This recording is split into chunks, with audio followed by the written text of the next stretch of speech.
Depuis lundi 12 avril dernier, des élèves du CET Itiru, à Parakou, n'arrivent plus à se faire dispenser les cours dans les conditions adéquates. Et pour cause, la tornade qui s'est abattue sur la ville ce jour, en fin d'après-midi, a décoiffé leur salle de classe. Le directeur de l'établissement appelle les autorités politico-administratives à la rescousse.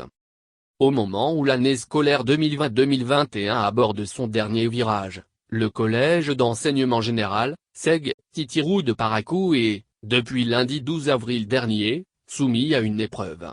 8 de ces salles de classe ont vu leur toiture emportée par la tornade qui s'est abattue sur la ville, en fin d'après-midi de cette journée. En effet, la dite pluie a provoqué d'importants dégâts matériels tant à l'intérieur qu'à l'extérieur du CET Itiru. Faisant le point, le directeur du collège, Armand Cora, explique que c'est un bâtiment de fortune de 8 classes érigé pour suppléer au manque de salles, qui a été entièrement décoiffé. Il n'y a pas eu de perte en vie humaine.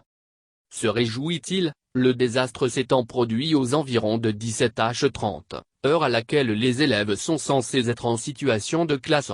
Mais, le pire a été évité. Après avoir enlevé les feuilles de tôle, le vent les a déposées loin de l'établissement. Ce qui a occasionné la destruction des installations électriques, exposant les riverains à des risques d'électrocution. Avec les salles qui ont vu leur toit partir, les activités pédagogiques vont prendre un coup, confie le directeur du collège. D'ailleurs, les cours sont déjà perturbés.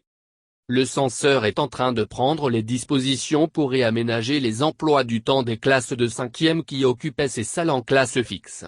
Certaines classes de 4e qui viennent faire cours dans les dites salles, en classe volante, sont également concernées, a indiqué Armand Cora.